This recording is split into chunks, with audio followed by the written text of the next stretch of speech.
Welcome to Doc Success Formula Solutions to Personal, Professional, and Relationship Puzzles. Life is a puzzle with many solutions. Together, let's discover your solution to success.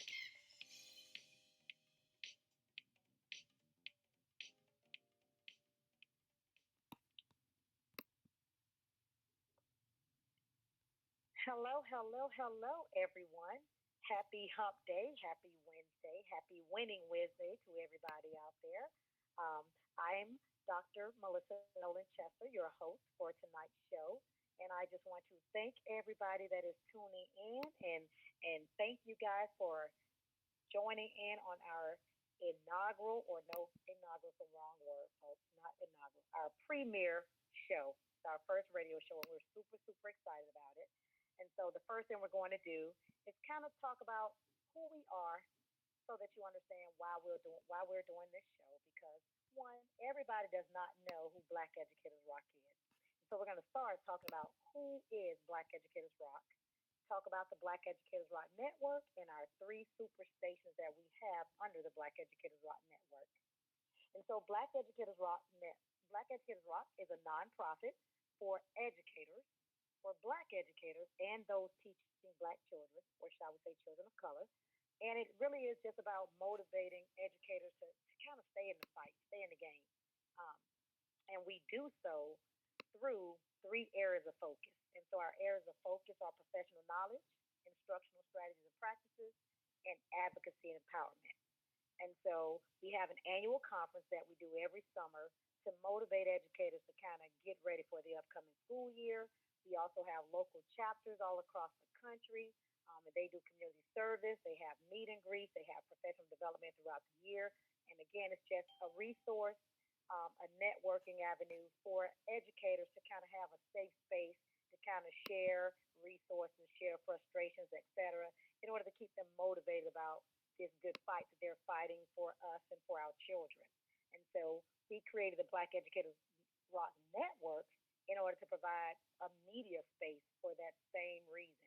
And so the Black Educators Rock Network is an internet radio, TV, and podcast. And it has three stations that also coincide with our areas of focus. And so we have professional knowledge, which is Enlightened Media. We have instructional strategies and practices, which is Elevate Media. We also have advocacy and empowerment, which is Empower Media. And that is where this show is being hosted, is on our Empower Media station. And not by chance that the we is capitalized and the me is capitalized. And so what we're going to do is attempt to empower each other collectively. You have to do it as a unit in order to make better me, in order to make a better me. And that me is all of us involved. And so we're super, super excited. Our network and our stations are accepting shows. This is the first show on the network. And again, we are on the Empower station. And so we will be having a question and answer session November the 17th, I think it is. It's that Monday. I think that's November the 17th or 18th, but we will make sure we post it.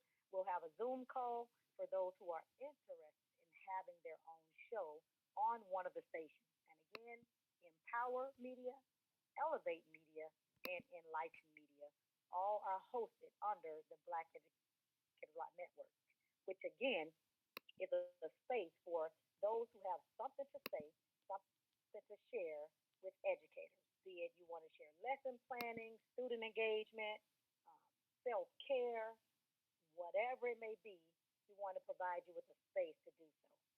And in the very near future, we will also be initiating our Black Educators Rock Publishing. And that will be a space where authors will be sharing in the same three areas of focus. So it's things on how to do, how to be better educators, etc., through the Black Educators Rock Publishing. So we're super duper excited about those initiatives.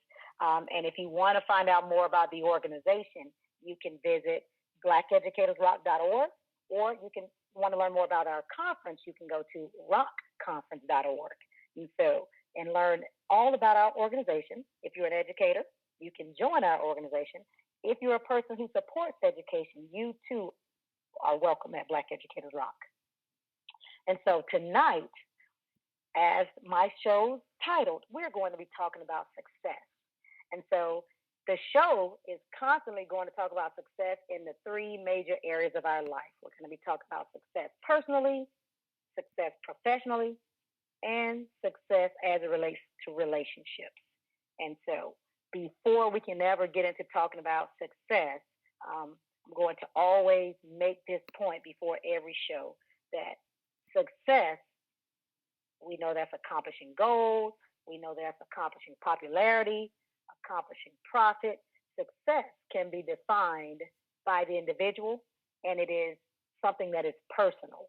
Success is a very personal thing. And so when it comes to success, as the intro said, it is a puzzle with many solutions. And so what we all must do is piece together our solution to success. And that, my friends, cannot be based on anyone but you. Cannot be based on anyone but you. I think that when it comes to success, many people don't feel that they are successful because they have a tendency to compare and contrast themselves with others. And so when you compare and contrast and you're looking at what she did compared to what I'm doing, then you start feeling like you're not as successful as you should be. But when it comes to success, success is a very personal thing, and it has a plethora of solutions. And so hopefully through this show, we're going to, through other guests, through people we're going to bring on and talk to, figure out our solutions to success. Again, personally, professionally, and in relationships.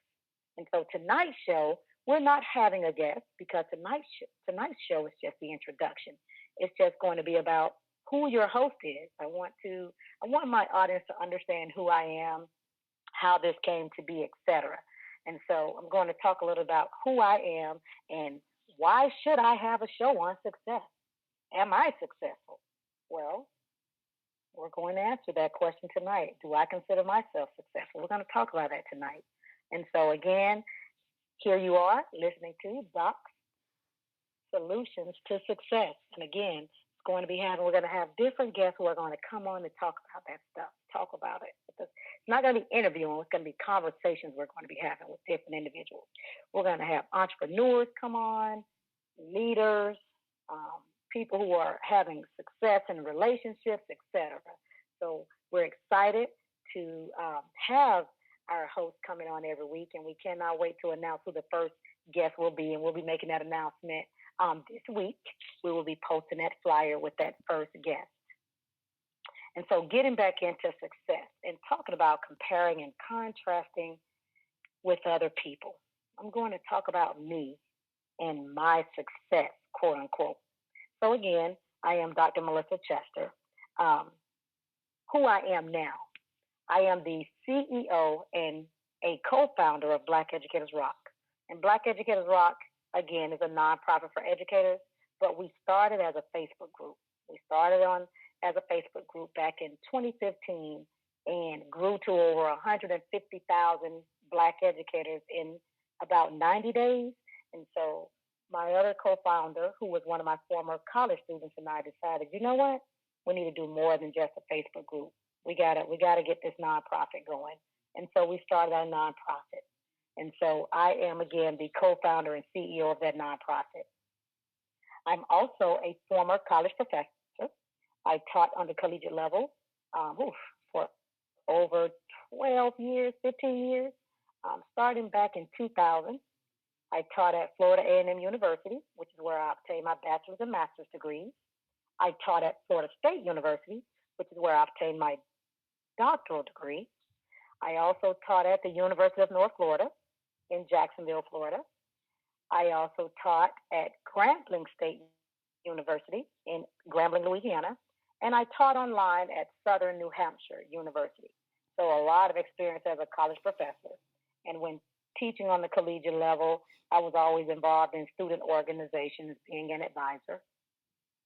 I am also a real estate broker and real estate instructor. I have been in real estate for approximately 3.5 years. I started real estate in 2016 and 2019. now, and I became a broker in 2018, and I became a real estate instructor in 2017. So I also am in real estate. What else on my plate that I do? I sit on many boards, educational boards, etc. But that's who I am now. I'm married. I'm married to Dr. Albert Chester II. He is a pharmacist. He owns his own pharmacy. We have two sons, Aiden and Alex. They're 7 and 9 years old. And so, most people would say, oh, we're living the American dream. No, it's a perfect little setting. But that is not that's who I am. That's not who I was. That's not who I was. That's not really who I am. That's just who I am now. And so I'm going to talk a little bit about my history and why I feel I can talk about personal, professional, and relationship issues. And so I'm going to tell you guys a little personal story. I'll tell you who I am. I'll tell you a little bit about this little girl from Soul City Projects named Melissa. So I grew up in Daytona Beach, Florida. My mom had me 12 days before her 18th birthday. She ended up dropping out of high school because she was pregnant with me. And I am the oldest of 3 girls. I have 2 younger sisters on my mom's side. I have an older sister and a baby sister on my dad's side from 2 different women. But my mom has 3 girls, and I'm the oldest of 3. My mom was a teenage mom, dropout mom. My dad was a little older than my mom, and he and my mom didn't stay together long, just long enough to create me and my sister, who's 18 months younger than me. And then he and she weren't together anymore. And so it was my mom who eventually got with my stepdad, who is my third sister's father. And she is about 7.5 years younger than me. So it's the 3 of us. And so, again, we grew up in Soul City Projects and experienced a lot of trauma as a child. Constantly when I tell people, like, the trauma that I experienced as a child, they're, like, saddened by it. But I'm always excited by it because it's the past. I mean, obviously, it didn't affect me. And so I'm going to talk a little about the trauma that I experienced as a child. Where do I start? So I'll say when I was 6, I was hit by a drunk driver, hit and run drunk driver, and almost died. I was in the 1st grade. He hit me, ran over a railroad track, and I became dislodged from his car. Like, he hit me and was going to keep going. The railroad track dislodged me from his car. I ended up breaking my leg in 4 places, being in a body cast, having to learn how to walk again, missed my whole 1st year of school, and ended up being home with my mom and just kind of being tutored when I was 6. When I was 7, my mother's brother moved in with us, and I had just gotten healed up from that accident, learned how to walk again, etc. And my mom's brother moved in with us, her baby brother, and ended up being molested by my mother's brother for a couple of years before I finally got up the nerve to talk about it. That happened when I was 7. When I was 8, I was at a community pool and almost drowned. I was at the pool, knew I couldn't swim. I was looking in the pool, watching kids who could swim, and somebody came by and pushed me in the pool, and I was drowning. I was literally drowning, and I remember thinking to myself as an 8-year-old, like, I'm going to die. And I'm going to say her name. She's in Daytona, and I tell her this every time I see her. This young lady named Lisa Tellis saved my life. I remember going down for the final time. I came back up, and she was holding on to the ropes, and she reached out and pulled me to the ropes. And so I got on the little ropes and climbed out of the pool and walked home and told nobody about the fact that I had just almost drowned. Like, she and I were the only 2 that knew that secret for years. And then when I got older, I would just always when I saw her, let her know, like, you saved my life. Like, you are the reason I'm here today. So Lisa Tellis, I have to give you a shout out. I hope you're listening. If you're not listening tonight, hopefully you'll listen to the replay. So that was 8. Then when I was 9, we were on the playground, me and a few kids in the projects, and there was a couple that lived upstairs from us. Vicky and Butch, and I'll never forget their names, Miss Vicky and Butch. And they had a very volatile relationship. They would fight all the time. Like we lived downstairs and they lived cat a corner upstairs from us.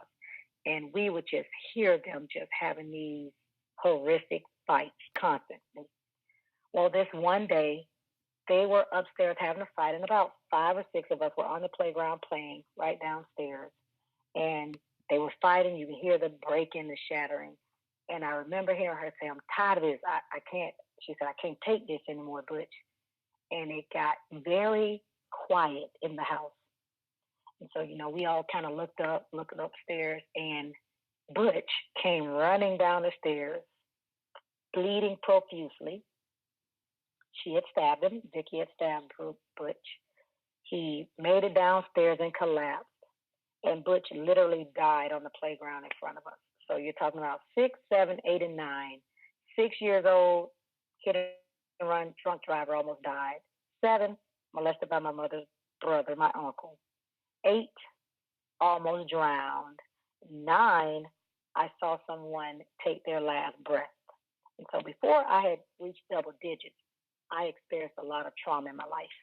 But like many of us, we know that counseling kind of was not an option. Like, for all the trauma that I experienced, I've never had any type of counseling. It's just like life just went on. It was like you just persevered through. And so a lot of trauma as a child. Fast forward from that, I'm going to jump a little ahead of time.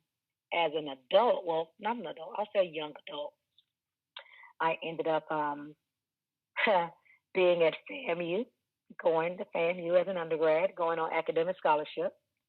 And I ended up losing my scholarship and flunking out of college.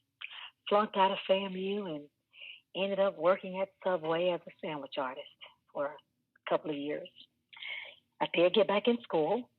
Took me 7 years to obtain my bachelor's. I started at FAMU in 91. I did not get my bachelor's until 97, so 6 years. And then I was so disappointed in myself, I jumped right back in school and I obtained my master's in 98. And then after that, I started teaching at FAMU in 2000 as an adjunct and then a visiting professor. During that time, I thought about jumping the PhD program, but prior to doing that, I got into a relationship with a guy who was my friend before we dated, and that relationship turned volatile. I found myself in a relationship and was the victim of domestic violence for a little while. Horrific stories while working on my PhD. He and I actually was working on my PhD, and he and I had actually opened up a convenience store and restaurant in Tallahassee, and we're running the business together. And it was just horrible. The relationship was very volatile. Ended up going through a lot of trauma with him before eventually freeing myself from that relationship, and ended up running the store by myself while obtaining my doctorate degree at Florida State University, simultaneously being a full-time visiting professor at Florida A&M University and running a convenience store and restaurant. I actually ended up selling my restaurant because I was like, I'm never going to finish this PhD if I don't sell this restaurant. So I sold the restaurant and continued to obtain my PhD and teach at Florida A&M University. That's when I met my husband, my then boyfriend, now husband. And so fast forward, speed up, the rest is history. Kept teaching on the collegiate level, got into entrepreneurism again through real estate, and then got into running a national nonprofit for educators because one of my students had the idea of starting a Facebook group, and I was like, yeah, let's do it, and ended up assisting him. He had the baby and passed the baby on to me, which is Black Educators Rock. So I said all that to say that I made a lot of mistakes. I experienced a lot of trauma. But when you look at my resume, people would say that I'm successful, that I have accomplished some semblance of success. And I think that the reason that I wanted to have this show is because I wanted to share a lot of my mistakes and have people come on and share their mistakes, because there's a saying that says you can make mistakes, but you can't make all of the mistakes. And so in order for people to kind of avoid replicating and duplicating some of the things that I've done, that others have done, we want to talk about it. I think that's one thing that we as educators primarily, and then Black folks secondarily do. We do not talk about who we were. We only like to present the polished version of ourselves. I'm Dr. Melissa Chester, and I have a husband and I have 2 children, but there are a lot of layers to Dr. Melissa Noland-Chester. And I think that there is power in sharing with people. So you have to share with people and let them know that, hey, it's okay. We're not perfect. We all make mistakes. Let's talk this thing out. And so that is why I wanted to have this show, just to talk about success. How do we get to success?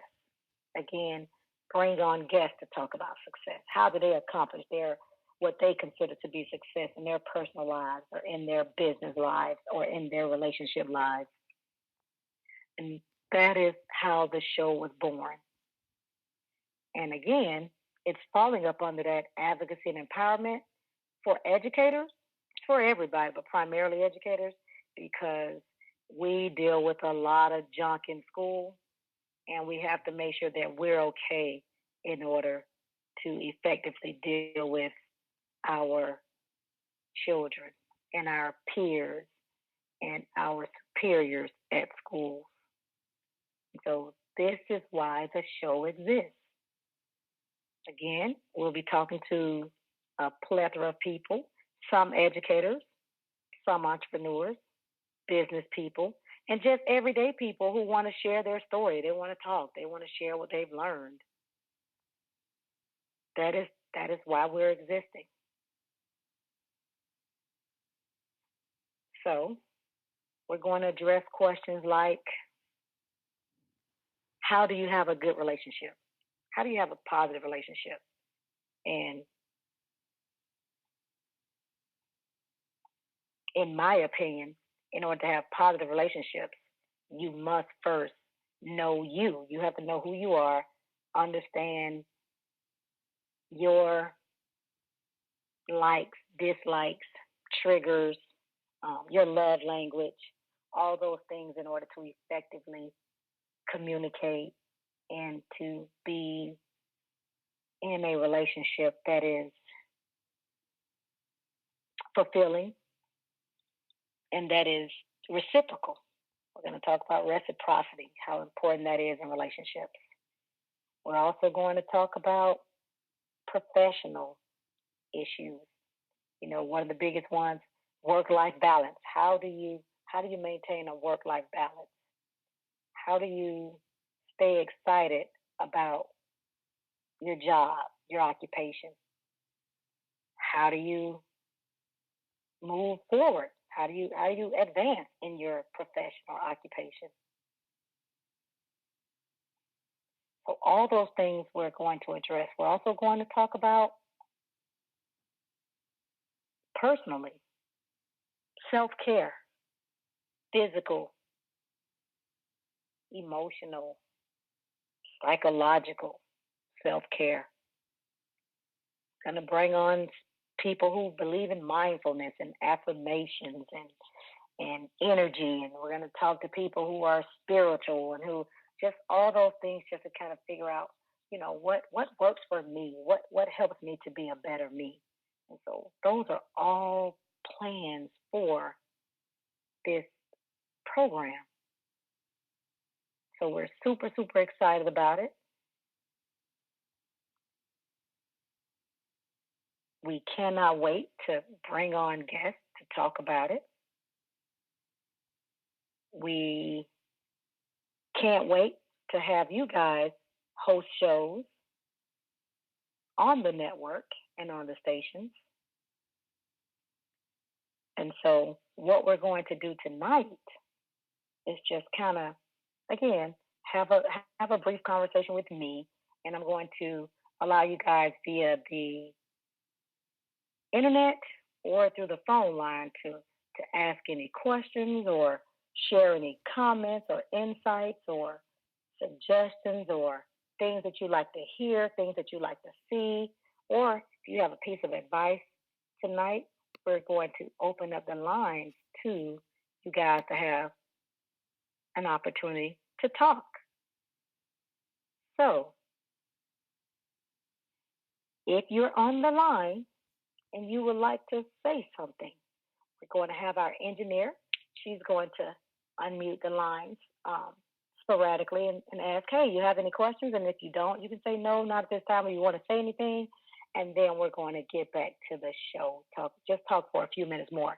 So the show isn't going to be as long as it will be when we bring on guests. But again, I wanted to qualify myself. I wanted you guys to know who is Doc. Why does Doc want to have a show on success? Why does she want to talk about personal and professional and relationship issues? And so I just wanted to give a little snippet into who I was. And my book is coming soon because there's so much that I didn't say about myself. Like, oh gosh, there's so much things that just so much. I can't wait to write the book and talk about some of the other experiences that I've had and go in depth about some of the things that I touched on tonight. So if you're in Radioland and you like to say something, or you're on our Facebook, you want to say something, please feel free to at this time. So, Altamisa, I'm going to turn it over to you to see if there's anybody on the line quickly. Not at this time. Okay.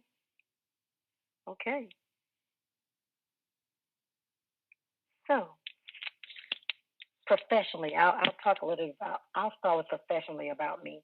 I mentioned that I flunked out of FAMU. Flunked out of FAMU after being on a scholarship. I made a .75 GPA one semester. I did okay my freshman year. My sophomore year, I don't know what happened. I lost my mind, and I made a .75 one semester. And Florida A&M told me that I needed to think about it for a little while and decide if I really wanted to be a student. And so I had to sit out, and I got a job at Subway. I sat out for about a year and a half before coming back. And I'll tell you, during that time sitting out and working at Subway, it let me know that I needed to kind of change my priorities. And although I came on an academic scholarship and then I flunked out because of the .75 GPA, which tanked my GPA, I promised myself that when I graduated, I would graduate with at least a 3.0. And so I did graduate cum laude from undergrad. I got a 3.2. I made it, I think, a 3.9 master's. I think I got 1B, all A's and 1B. And then my PhD, I think I made about a 3.8. And all that was because I just was embarrassed at how I came on an academic scholarship. And I was actually on the Dr. Mary McLeod Bethune Scholarship. And I'm from Daytona Beach, Florida. And it was an embarrassment to lose that scholarship. And so I did everything that I needed to do in order to graduate with honors from undergrad. And then the other two were a breeze after that. But some of the lessons that I learned during that collegiate tenure was that GPAs fall fast, but they go back up really, really slow. And I learned that it does not matter how much potential you have. And that the most important thing, there were people who came to FAMU with me who had far more potential than I did, but they never finished. There were people who had less potential than I had, but they finished before I did and were successful before me. And so one thing that I learned, one lesson that I got at the collegiate level was that showing up was the most important thing. Showing up to class was the first step to being successful. There are so many students who flunked out of FAMU because they just did not make it to class. They didn't make it. That was the one thing that I learned, is that you had to be present. You had to show up. Without that, you were not going to accomplish any other goals. That was the lesson that I got from undergrad. Getting there was half the battle. If I could just get my behind the class at 7 a.m., that chemistry class I had, I had won half the battle.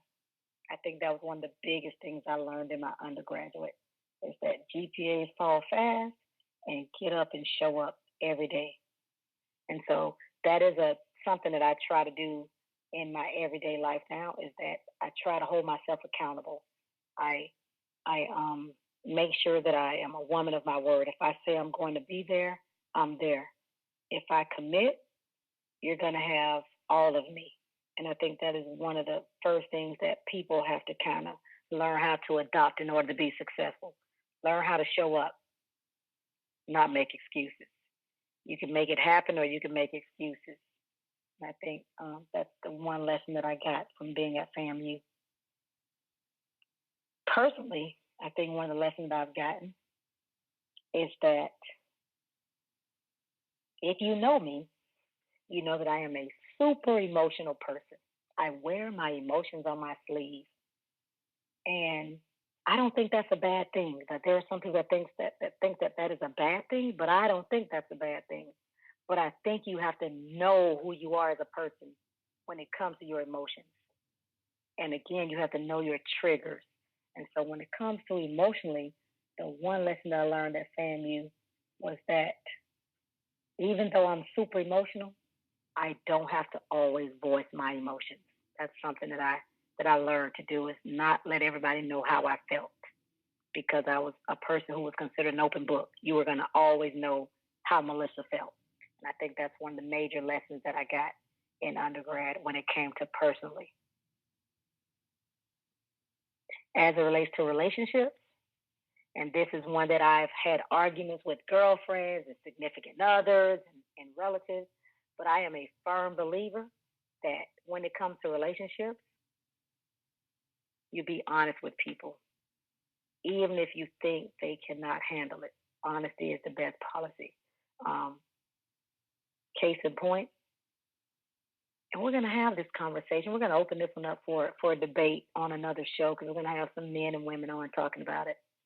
I want you guys to think about your answer to this one. If you had a girlfriend or a homeboy or somebody, and you knew they were in a relationship with someone, and this is your type, this is not just somebody you just know, it's somebody you're close with, and you see their significant other with someone else, would you tell?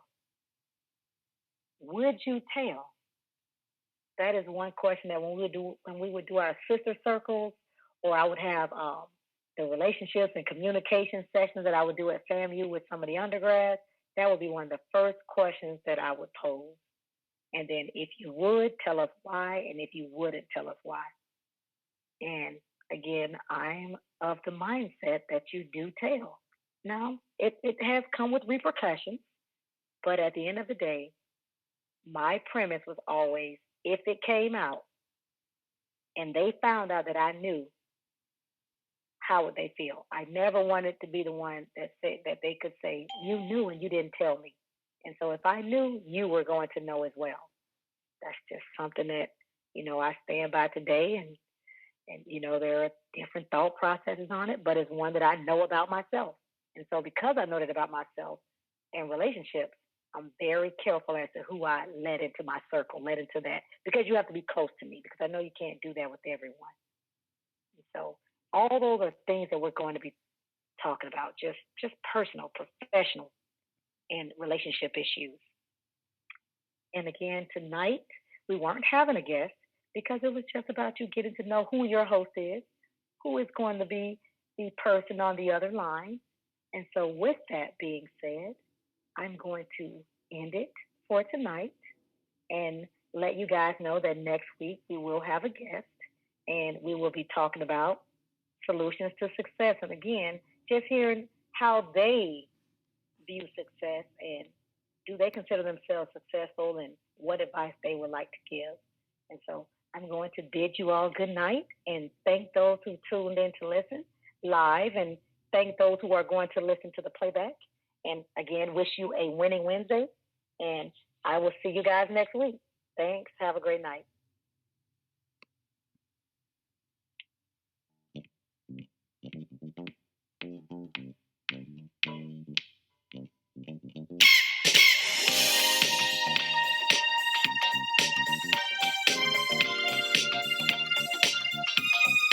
Thank you for tuning in to Empower Media, the station dedicated to your success.